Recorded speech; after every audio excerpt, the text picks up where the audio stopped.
David arrived 20 minutes later, still in his work clothes, his face pale with guilt and worry. He pulled Margaret into a hug the moment she opened the door, something he hadn't done in years. "I should have believed you," he said. "I'm so sorry, Mom." Margaret hugged him back, feeling some of the weight lift from her shoulders. Having someone finally believe her, finally validate what she'd been experiencing, meant more than she could put into words. They sat at the kitchen table while Margaret explained everything. She showed him the videos, the pictures of the mud streaks, the detailed notes she'd kept. David listened to it all, shaking his head in disbelief. "A snake that big," he kept saying. "How did it even survive in there?" Dr. Reeves said it was eating mice and rats from the walls. "The basement is old, lots of gaps and holes, plenty of food sources." Margaret poured them both tea, her hands steadier now than they'd been in weeks. "Carlos said the plumbing damage is extensive. $8,000 or $9,000 to fix everything. I'll help with the cost," David said immediately. "This is partly my fault. If I'd listened to you sooner, maybe we could have caught this before it got so bad." Margaret shook her head. "It's not your fault. The plumbing was already damaged. This would have happened regardless. But thank you." David stayed the night, sleeping on the couch. He insisted, saying there was no way he was leaving her alone after everything she'd been through. Margaret was grateful for the company, even though the house felt different now. Quieter. The absence of the scratching sounds was almost eerie after weeks of constant noise. The next morning, Mrs. Patterson came by, having heard from David about what happened. Her face was full of remorse. "Oh, Margaret, I feel terrible. You were trying to tell us and we all just—" She trailed off, unable to finish. "You thought I was losing my mind," Margaret said gently. "I understand. It does sound crazy. Who would believe snakes could live in plumbing? But you knew. You knew something was wrong and we should have taken you seriously." Mrs. Patterson wasn't the only visitor that day. Word spread quickly through the neighborhood. By afternoon, Margaret had received calls from at least a dozen people, all expressing shock and disbelief. The story of the snake family in the toilet was already becoming local legend. A reporter from the local newspaper called that evening. "Mrs. Chen, I'm wondering if we could do a story about your experience." "I think people need to hear about this," Margaret agreed. If her story could help even one other person who was being dismissed or not believed, it would be worth it. The interview took place in her living room 2 days later. The reporter, a middle-aged woman named Jennifer Lake, brought a photographer. Margaret told the whole story from beginning to end, not leaving out the parts where people didn't believe her, where she questioned her own sanity, where she felt completely alone. "What would you say to other people, especially elderly people who feel like they're not being listened to?" Jennifer asked. Margaret thought carefully before answering. "Trust yourself. If you know something is wrong, keep pushing until someone takes you seriously. Don't let people make you doubt what you're experiencing. And to the family members and friends, I'd say this: listen. Really listen. Don't dismiss concerns just because they seem unusual or unlikely. The people in your life deserve to be heard." The article ran on the front page of the local section 3 days later, complete with photos of Margaret, her house, and even one of Dr. Reeves holding one of the relocated snakes. The headline read, "Woman's Persistence Uncovers Snake Den in Home Plumbing." The response was overwhelming. Margaret received cards and letters from dozens of people, many sharing their own stories of being dismissed or not believed. One woman wrote about hearing scratching in her walls for months before anyone took her seriously, eventually finding a colony of bats. Another man described strange smells in his house that turned out to be a gas leak nobody else could detect. The story was picked up by a few regional news outlets, then a state network. Before Margaret knew it, she was being interviewed on local television. She sat in her living room, cameras pointed at her, telling her story to thousands of viewers. "You became something of an accidental advocate," the TV reporter said. "What message do you want people to take from your experience?" "That persistence matters," Margaret said, "and that we need to do better at listening to each other, especially to older adults who are often dismissed as confused or forgetful. I spent 40 years as a teacher. I raised a family. I'm a capable, intelligent person. But because I'm 67 and living alone, people assumed I was imagining things. That needs to change." Carlos and Dr. Reeves both gave interviews as well, backing up Margaret's story with professional expertise. Carlos talked about how common plumbing damage is in older homes and how important it is to have systems regularly inspected. Dr. Reeves discussed how wildlife increasingly finds its way into human structures and why people should never dismiss unusual animal behavior signs. The repairs to Margaret's house took 3 weeks. Carlos and his team replaced the entire main sewer line, fixed all the damaged drain pipes, sealed every gap and crack they could find in the basement, and reinforced the connections throughout the plumbing system. They also installed mesh covers on the exterior vents to prevent future wildlife entry. Margaret used some of the time to stay with David and his family. Her grandchildren, 10 and 12 years old, thought the snake story was the coolest thing ever. "Grandma, you're like a hero," her youngest grandson said. "You proved everyone wrong." "I'm not a hero," Margaret said. "I just knew something was wrong and refused to give up." When the repairs were finally complete, Margaret moved back home. The house felt different, lighter somehow. The oppressive sense of being watched, of something lurking just out of sight, was gone. She could use the guest bathroom again without fear. She could sleep through the night without jolting awake at every sound. But something else had changed too. Margaret had changed. She started giving talks at local community centers and senior groups. She'd title them things like "Trust Your Instincts" or "Being Your Own Advocate." She'd tell her story, then open the floor for others to share theirs. The response was always the same. People grateful to have their experiences validated, to know they weren't alone in feeling dismissed or not believed. One woman in her 80s approached Margaret after a talk at the senior center. "Thank you," she said, tears in her eyes. "I've been trying to tell my children that something's wrong with my furnace. They keep saying I'm being paranoid. But I know what I know. You've inspired me to keep pushing." 2 weeks later, that woman's furnace was inspected and found to have a dangerous carbon monoxide leak. Margaret got a call from her thanking her profusely. The validation of Margaret's message was both gratifying and heartbreaking. How many people were out there, not being believed, potentially in danger? Margaret also worked with Carlos to create an informational pamphlet about home maintenance for older properties. They distributed it through local hardware stores and community centers free of charge. It covered warning signs that something might be wrong with plumbing, electrical, or structural systems, and emphasized the importance of getting multiple opinions if the first expert finds nothing wrong. "One plumber told me everything was fine," Margaret told audiences. "If I'd stopped there, those snakes might still be in my house. Don't be afraid to get a second opinion, or a third, or a fourth." 3 months after the incident, Margaret received an invitation to speak at a state conference on elder care and advocacy. She stood in front of a room of social workers, healthcare providers, and policymakers, telling her story one more time. "The issue isn't just about believing older adults," she told them. "It's about recognizing that dismissal can have real dangerous consequences. Those snakes were non-venomous, but what if it had been a gas leak? What if it had been structural damage that caused a collapse? What if it had been a real health emergency being written off as confusion or anxiety?"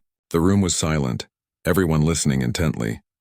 We need to create systems where people feel heard, where concerns are investigated thoroughly, where nothing's wrong isn't the default response just because the person raising concerns is elderly. The conference organizers later told her it was one of the most impactful talks of the event. Several municipalities reached out asking her to help develop training programs for emergency responders and service providers on how to better listen to and validate concerns from older residents. David came to several of her talks sitting in the back row, watching his mother command a room with the same confidence and authority she'd had as a teacher. After one presentation, he waited for the crowd to thin before approaching her. "I'm really proud of you, Mom," he said. "Not just for solving the snake problem, but for what you've done with it since. You've turned something terrible into something meaningful." Margaret smiled. "You know what the strangest part is? I spent weeks feeling like I was losing my mind, questioning everything I knew about myself. But going through that, proving I was right, it actually made me more confident, more certain of myself." "You were always certain," David said. "We just weren't listening." 6 months after the snakes were removed, Margaret was invited to tour the nature preserve where they'd been relocated. Dr. Reeves gave her a personal tour, showing her the area where the snake family had been released. "They're thriving," Dr. Reeves said. "The mother snake has been spotted several times hunting in the preserve. The babies have all survived and are growing well. They're exactly where they should be." Margaret stood at the edge of a wooded area, Knowing the snakes were somewhere nearby, living their natural lives, she didn't hate them anymore. They'd been as much victims of circumstance as she had been, just trying to survive in a world that wasn't always welcoming. "I'm glad they're okay," Margaret said. On the drive home, she thought about everything that had happened. The fear, the isolation, the vindication, and the unexpected purpose she'd found in the aftermath.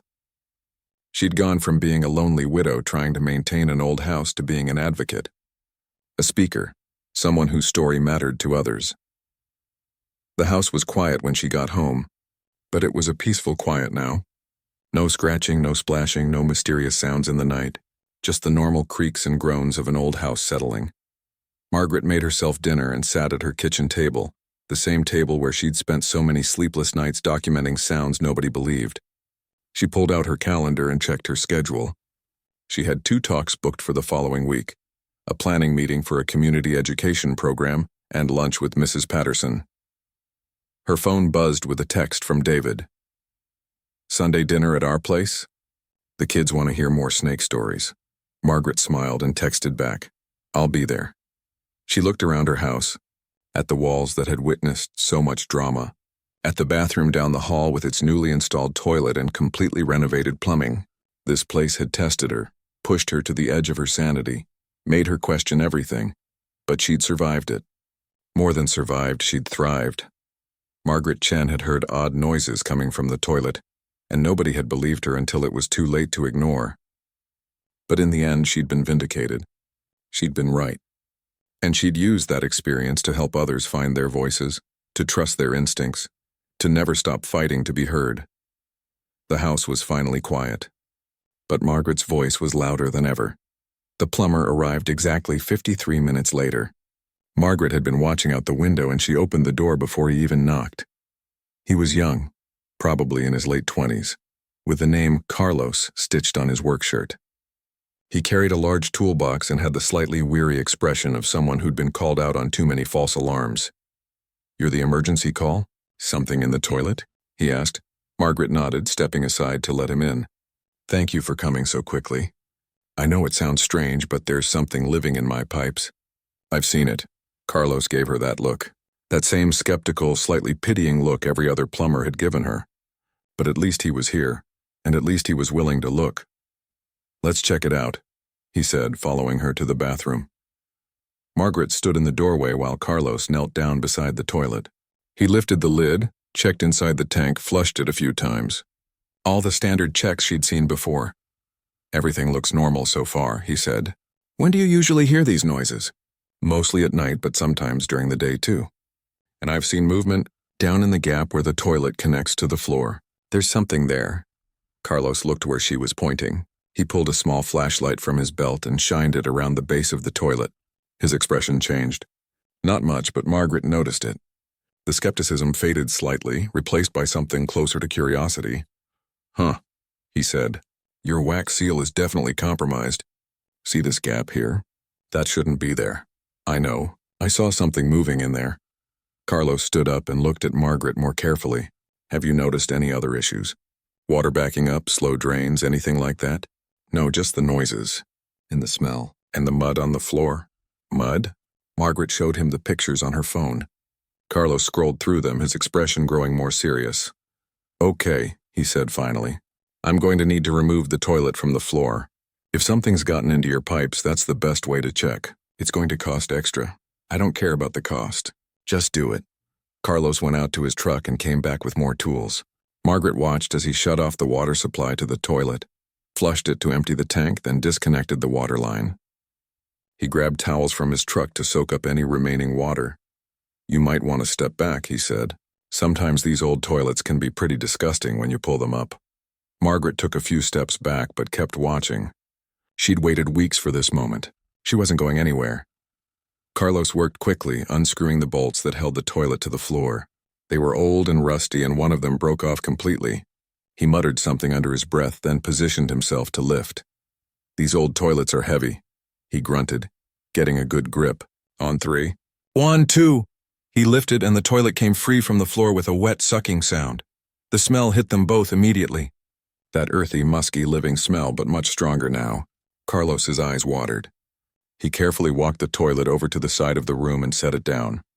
Margaret stepped forward, holding her breath against the odor. She had to see. She had to know what had been causing all of this.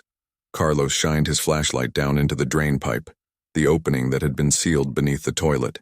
For a moment, neither of them moved. Neither of them said anything. Then Carlos let out a sound that was somewhere between a gasp and a curse. "Oh my God." "What?" Margaret moved closer. "What is it?" "Don't come any closer. Seriously, stay back." But Margaret was already looking over his shoulder, and what she saw made her legs go weak. There, coiled in the drain pipe, was a snake. Not a small snake, not a garden snake. A massive snake, at least 4 feet long, its body thick as a man's arm. Its scales were dark brown with black patterns, and it glistened wetly in the flashlight beam. The snake's head lifted slightly, tongue flicking out to taste the air. Margaret heard a sound escape her throat, something between a scream and a sob.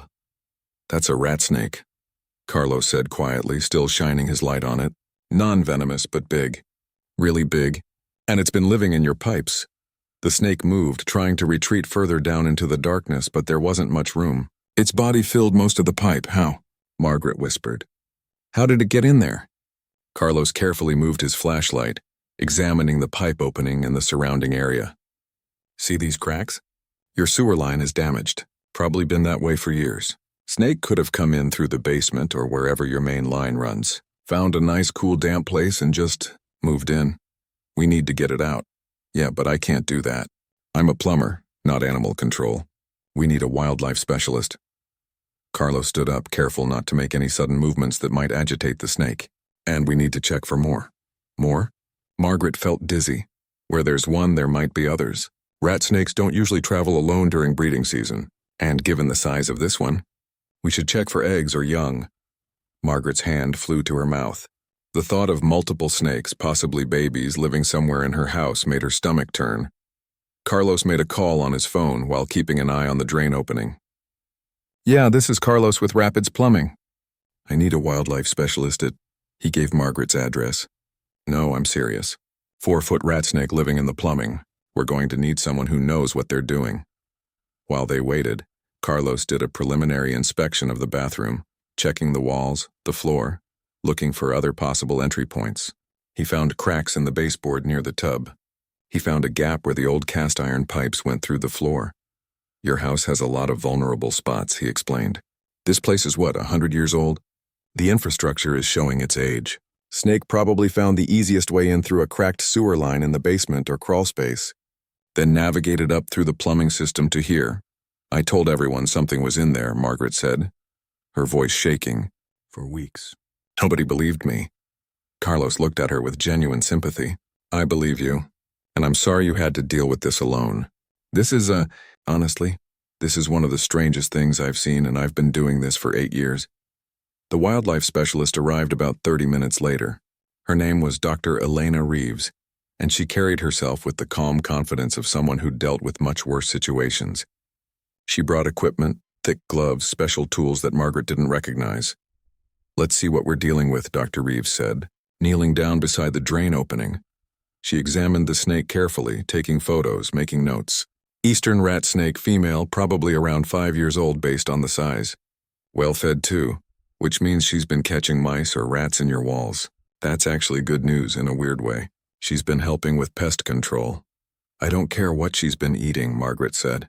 "I want her out of my house." "Understood.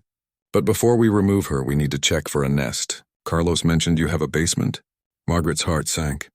"Yes, we need to check down there. If she's been in your system for a while, there's a good chance she laid eggs. The babies would have hatched by now, probably a month or 2 ago." The 3 of them went down to Margaret's basement, a space she rarely used. It was unfinished, with a dirt floor in some areas and old concrete in others. Exposed pipes ran along the ceiling, and the walls were stone, original to the house. Dr. Reeves moved slowly through the space, flashlight in hand, checking every corner, every gap, every shadow. Carlos stayed close behind her, and Margaret brought up the rear, terrified of what they might find. It was Dr. Reeves who spotted them first. In the crawl space beneath the bathroom, hidden behind the main stack pipe, there was a cluster of movement. Small bodies, dozens of them writhing together in the dark. "Found them," Dr. Reeves said. We've got babies. A lot of babies. Margaret felt her knees give out. She sat down hard on the basement steps, unable to process what she was seeing. All those weeks of being told she was imagining things, being treated like a confused old woman, and the whole time there had been an entire family of snakes living beneath her feet. Dr. Reeves counted 7 baby snakes in total, each about a foot long. They'd been living off whatever small creatures they could catch in the basement, insects and possibly mice. The mother snake had been the one making the trips up through the plumbing system, probably looking for water and exploring her territory. The removal process took hours. Dr. Reeves handled each snake carefully, placing them in secure containers. The babies went first, then the mother. Carlos worked alongside her, documenting every crack and gap in the plumbing system that had allowed this to happen. Your entire sewer line needs to be replaced, Carlos told Margaret. The main line is cracked in at least 3 places that I can see. And your drain pipes, the ones that connect to the toilet, they're damaged too. This is going to be expensive. How expensive? Carlos took a breath. 8, maybe 9,000 for everything. The pipes, the ceiling, fixing all the entry points. And that's not counting whatever repairs you'll need to make in the basement to keep this from happening again. Margaret nodded numbly. She'd expected this in a way. Nothing about this situation was going to be simple or cheap. By the time they finished, it was almost 8 in the evening. Dr. Reeves had all the snakes secured in her truck. Carlos had compiled a detailed report of all the damage and needed repairs. And Margaret stood in her bathroom looking at the toilet still sitting in the corner, the dark opening in her floor where it used to be. What happens to the snakes? She asked Dr. Reeves. We'll relocate them to a nature preserve about 20 miles from here. They're native to this area, non-venomous and actually beneficial to the ecosystem. They'll do fine there, Margaret nodded. She didn't hate the snakes, not really. They were just animals looking for shelter. But the thought of them living in her house, right under her bathroom for weeks or possibly months, made her skin crawl. After everyone left, Margaret called David. He answered on the second ring. Mom? I'm sorry I haven't called back. Work has been... David, she interrupted. There were snakes. In the house. In the toilet pipes. A whole family of them. The plumber and a wildlife specialist just removed them. There was a long silence on the other end of the line. David? Snakes. His voice was barely a whisper. You were right. Mom, I'm so sorry. Margaret started crying then. All the weeks of stress and fear and isolation finally breaking through. I tried to tell you. I tried to tell everyone. I know you did. I'm coming over right now. Don't be alone tonight. I'm coming. Margaret had spent 3 sleepless nights reading through online forums, and now she had a plan. If nobody would believe her words, she'd give them video evidence they couldn't deny. She dug through her closet until she found it, buried under a pile of old photo albums. Her camcorder from the 90s, the one she'd used to record David's school plays and family vacations. The thing was ancient, bulky, and still used those small cassette tapes, but it worked. She'd checked. Setting it up took longer than she expected. Her hands weren't as steady as they used to be, and the tripod legs kept slipping on the tile floor. But eventually she had it positioned perfectly, aimed directly at the toilet from about 5 feet away. She'd angled it so the entire bowl was in frame, along with a good portion of the floor around it. Margaret pressed record and watched the little red light blink on. There. Now whatever was making those noises would be caught on camera. No more people telling her it was just pipes or her imagination. She'd have proof. She left the camera running all night, checking the tape every few hours to make sure it hadn't stopped recording. The scratching continued as usual, sometimes quiet, sometimes loud enough to hear from her bedroom. Each time she heard it, Margaret felt a mixture of dread and vindication. At least the camera would capture it. The first morning, she rewound the tape and watched. 6 hours of footage. She fast-forwarded through most of it, slowing down whenever she heard noises on the audio. But the video showed nothing unusual. The toilet sat there still and ordinary. The water rippled occasionally, probably from vibrations in the house, but there was nothing you could point to and say, there, that's proof. Margaret's heart sank, but she wasn't giving up. She reset the camera and let it run for another night. The second night's footage was the same. Plenty of audio, scratching and splashing clearly picked up by the camera's microphone, but visually, nothing. Just a toilet bowl sitting in an empty bathroom. By the third night, Margaret was exhausted. She'd barely slept in weeks, and the constant stress was wearing her down. She set up the camera again, but this time she didn't stay awake monitoring it. She took a sleeping pill, something she rarely did, and forced herself to get at least a few hours of rest. She woke up at 7 in the morning feeling groggy, but slightly more human. The first thing she did was check the camera. Still recording. Good. Margaret made herself coffee and toast, trying to maintain some sense of normalcy. Then she sat down at her kitchen table with the camcorder and started reviewing the footage. Hour 1, nothing. Hour 2, nothing. She fast-forwarded, listening for the audio cues that usually signaled activity. At hour 3, around midnight, she heard the familiar scratching. She slowed the playback to normal speed, watching carefully. Still nothing visible. But then at 3:17 a.m., something happened that made Margaret drop her coffee mug. It crashed to the floor, sending brown liquid everywhere, but she didn't even notice. Her eyes were glued to the small screen of the camcorder. There, in the toilet bowl, something had surfaced. Just for a moment, maybe 3 or 4 seconds, but it was there, dark and glistening, catching the bathroom nightlight. The image was blurry because of the low lighting and the old camera, but there was definitely something. Margaret's hands shook as she rewound the footage and watched it again. And again. And again. She wasn't crazy. She wasn't imagining things. Something was living in her pipes. She grabbed her phone and called Animal Control. A bored-sounding woman answered after 4 rings. "Animal Control, how can I help you?"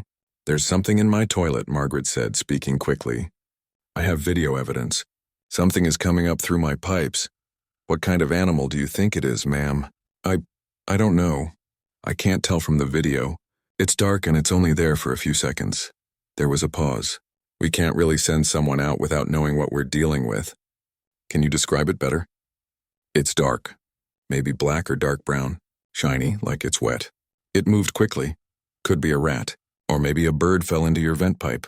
Without a clearer identification, there's not much we can do. You might want to call a plumber. I've called 3 plumbers. They all say there's nothing wrong. Well, if the plumbers can't find anything..." The woman trailed off, and Margaret could hear the skepticism in her voice. Margaret ended the call and stared at her phone. Even with video evidence, nobody was taking this seriously. She tried calling David again. It went to voicemail. She left a message trying to keep her voice calm and rational. "David, it's Mom. I have video now. Something surfaced in the toilet last night at 3:17 a.m. It's on camera. I know you're busy, but please, you need to see this. Call me back." He didn't call back that day, or the next.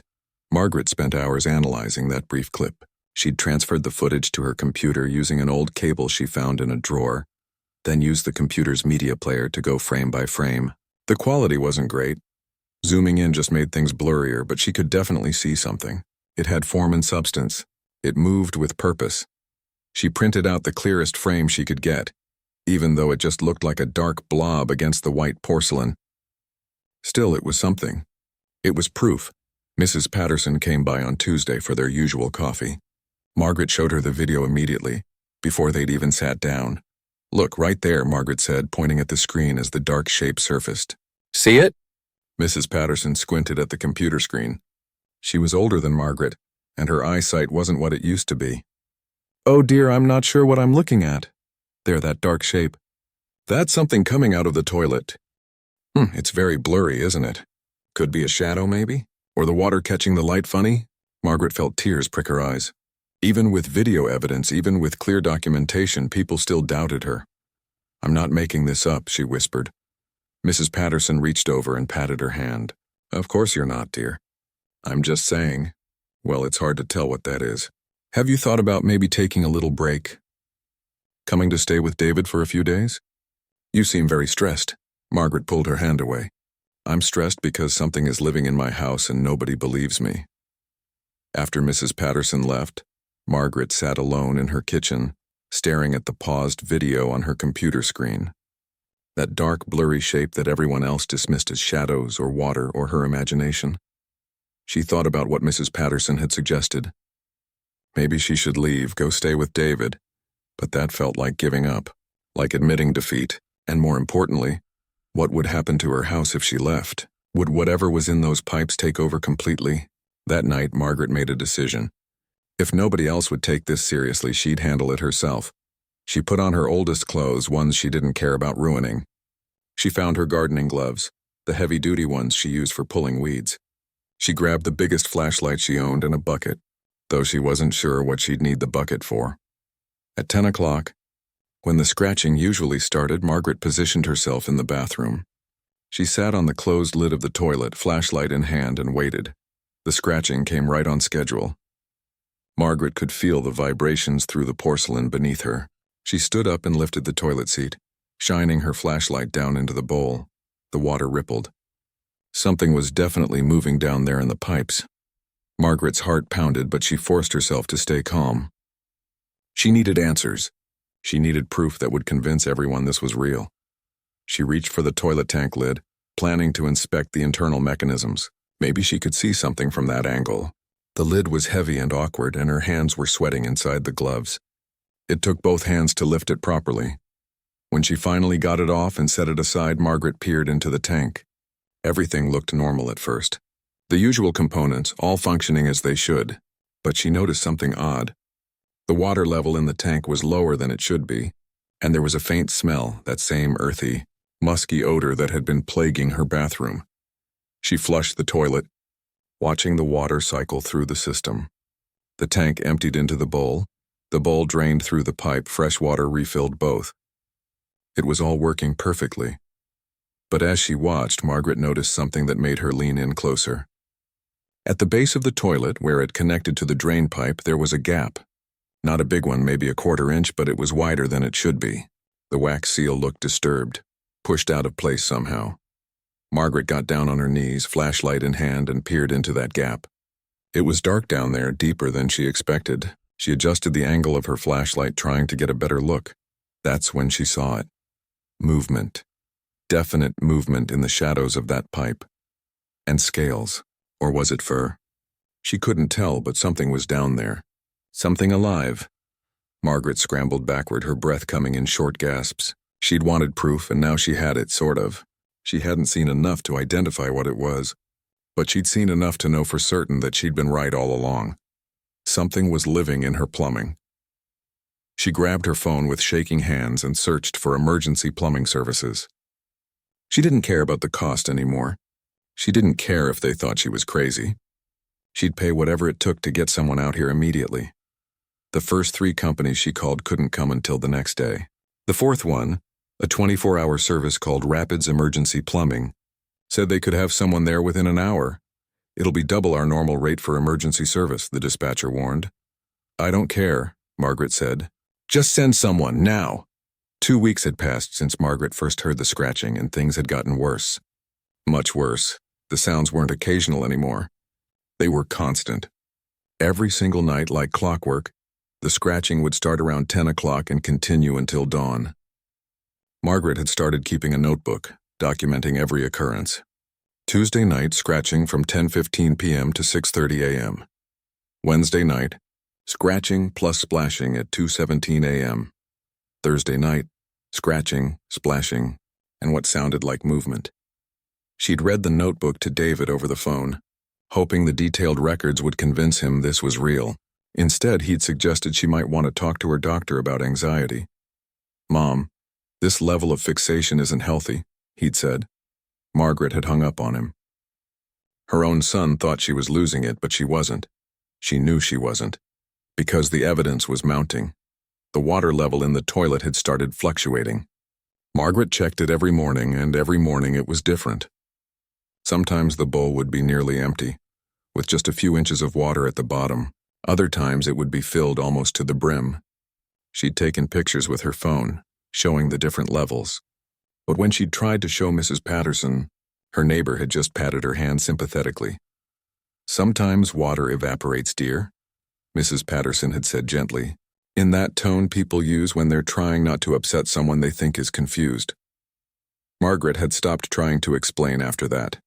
Then came the smell. It started subtle, just a faint odor she'd catch occasionally when walking past the bathroom. But within days it had grown into something thick and unmistakable. It wasn't the usual sewer smell you might get from a drain. This was different. Earthy, musky, like wet soil mixed with something organic, something alive. Margaret kept the bathroom door closed and stuffed a towel under it, but the smell still seeped out. It crept down the hallway into the living room, into her bedroom. She couldn't escape it. She called 3 different plumbing companies. The first one sent someone out who spent 20 minutes looking around and declared there was nothing wrong with her sewer line. He charged her $80. The second plumber was more thorough. He brought a camera snake and fed it down through the toilet into the pipes. Margaret stood beside him watching the grainy black and white footage on his little screen as the camera traveled through the darkness of her plumbing. "See?" he said, pointing at the screen. "Clear as day. No blockages, no breaks in the line. Your pipes are in good shape for a house this old. But the smell? Might want to try some enzyme cleaner. Sometimes organic matter builds up in the P-trap. That'll be $150. The third plumber didn't even come inside. He stood on her front porch, listened to her explain the situation, and actually took a step back. "Lady, I think what you need is a psychiatrist, not a plumber." Margaret closed the door in his face. That night she couldn't take it anymore. She'd been sleeping on the couch in the living room for a week, as far from that bathroom as she could get. But even there she could hear it. The scratching seemed to echo through the walls, through the floorboards, through her very bones. At 2 in the morning, she heard the splashing again. Loud, violent splashing, like something thrashing in the water. Margaret grabbed her phone and crept down the hallway. Her heart was pounding so hard she could feel it in her throat. The bathroom door was still closed, towel still wedged underneath. But the sounds were unmistakable. Splash, splash, scratch, splash. Margaret's hand shook as she reached for the doorknob. She'd avoided opening this door for days, but she had to know. She had to see what was making that noise. She turned the knob slowly. The door creaked open. The bathroom was dark except for the nightlight plugged in near the sink. The toilet looked normal. The water was still. Everything was quiet, but the smell hit her like a wall. That earthy, musky, living smell. Margaret flipped on the main light and approached the toilet carefully, half expecting something to jump out at her. Nothing did. The water sat completely still in the bowl, almost mockingly peaceful. She stood there for 5 full minutes, waiting. Nothing happened. As she turned to leave, her foot slipped slightly on the tile floor. Margaret looked down and felt her blood run cold.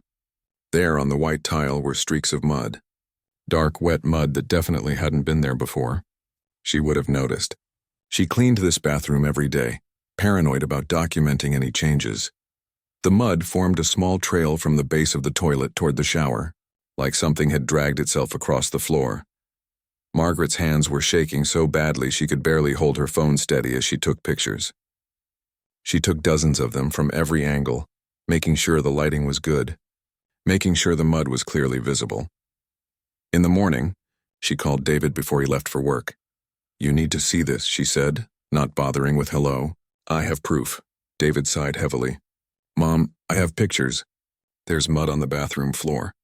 Something came out of the toilet. You probably tracked it in from outside." "I didn't." "David, please, just look at the pictures. I'm sending them to you right now." She heard him talking to someone in the background, probably his wife. "Okay, fine. Send them." Margaret sent the entire folder, 23 pictures in all. She waited, phone pressed to her ear, listening to David breathing on the other end. "Mom, I see the pictures." And you probably stepped in something outside and didn't realize it. It happens." Margaret felt something break inside her chest. Not her heart exactly, more like her patience, her hope that someone, anyone, would believe her. "I didn't track in mud, David. Look, I have to get to work. We'll talk about this later."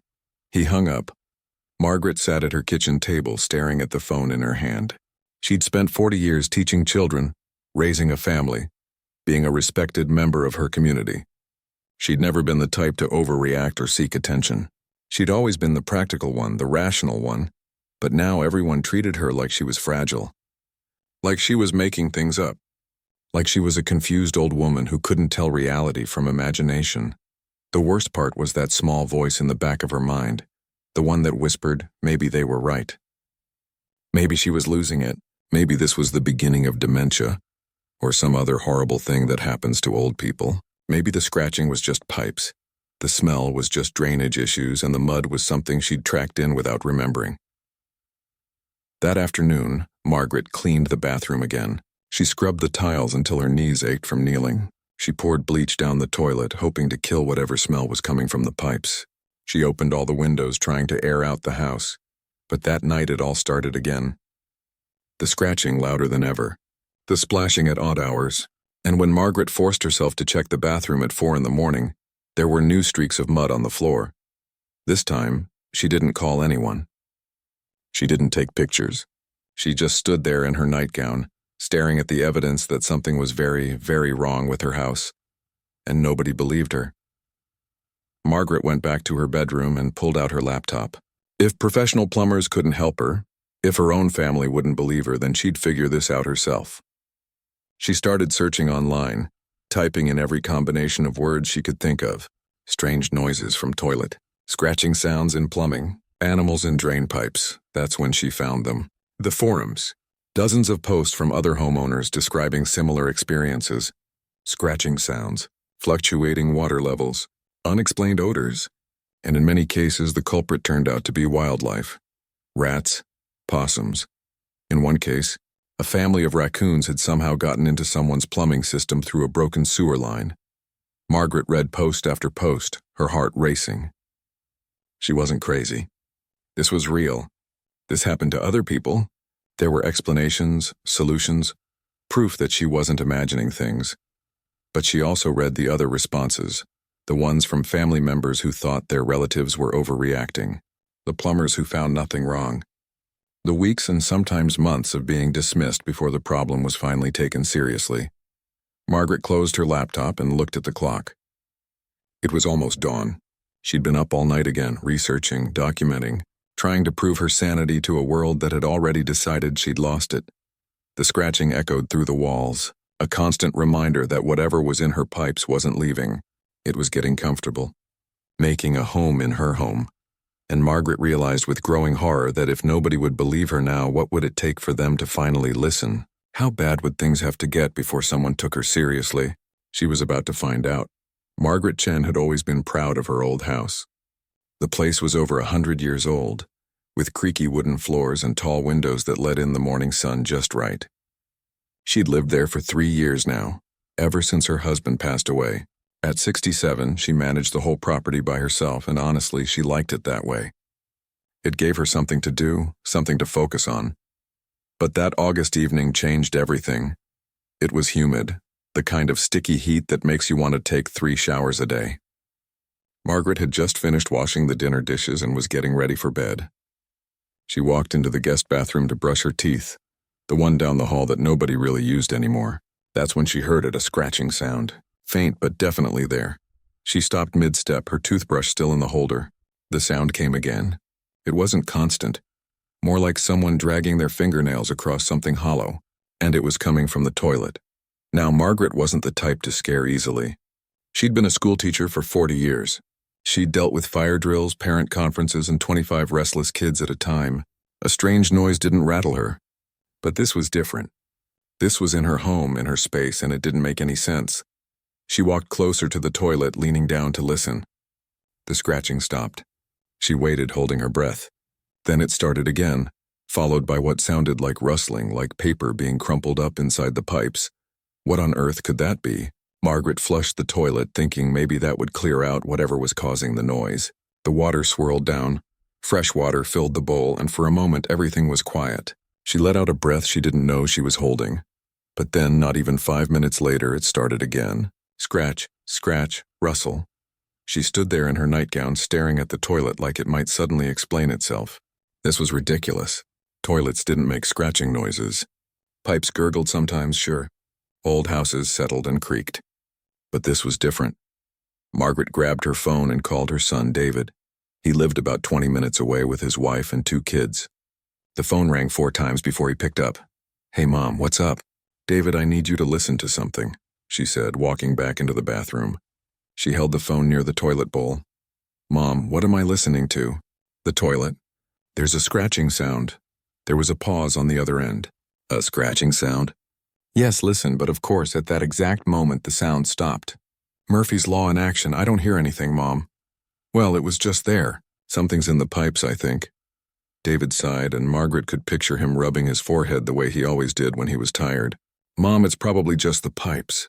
Old houses make weird noises. You know that? This isn't a house noise, David. This is different. Look, I've got to get the kids to bed. If it keeps happening, call a plumber in the morning, okay? I'm sure it's nothing. After they hung up, Margaret stood in the bathroom for another 10 minutes waiting. The scratching came and went, never lasting long enough for her to record it or prove it to anyone. She finally gave up and went to bed, but sleep didn't come easy. Every time she started to drift off, she'd hear it again. Scratch, scratch, rustle. The next morning, Margaret called her neighbor, Mrs. Patterson. They'd been friends for years, meeting for coffee every Tuesday morning. If anyone would believe her, it would be Mrs. Patterson. "Oh, honey," Mrs. Patterson said after hearing the story. "It's probably just water pressure. My cousin had something similar. The pipes were expanding and contracting with the temperature changes. Sounded just like scratching. But it's not a metal sound," Margaret insisted. "It's more like, I don't know, like something moving." "Well, you should definitely get it checked out. Better safe than sorry." That afternoon, Margaret called Tom's Plumbing. She'd used them before for a leaky faucet. A young guy showed up around 3 o'clock, toolbox in hand. "So what seems to be the problem?" he asked. Margaret led him to the bathroom and explained about the scratching. The plumber listened politely, then lifted the toilet tank lid and peered inside. He flushed it a few times, jiggled the handle, checked under the sink. "Everything looks fine to me, ma'am. Probably just air in the pipes. Nothing to worry about. But the scratching, old houses make all kinds of noises. I wouldn't stress about it." He was gone in 15 minutes, leaving Margaret standing in her bathroom feeling foolish. Maybe everyone was right. Maybe she was overreacting. Maybe it really was just pipes or pressure or her imagination.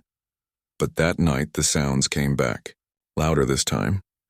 Margaret sat on the edge of her bed listening to the scratching echo through the walls. It was nearly midnight. She thought about calling David again, but decided against it. He'd already made it clear what he thought. She thought about calling Mrs. Patterson.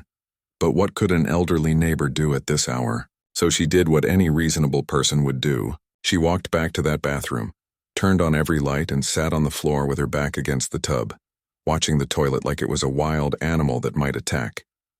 The scratching continued. Sometimes it was quiet, barely audible. Other times it was loud enough to make her jump. And once, just once, she thought she saw the water in the bowl ripple slightly, even though nobody had touched anything. Margaret didn't sleep much that night, or the next night, or the one after that. By the end of the first week, she'd stopped using that bathroom altogether. She used the one attached to her bedroom instead, even though it meant walking past the guest bathroom every time she went to the kitchen. And every single time she walked past, she could hear it, that infernal scratching.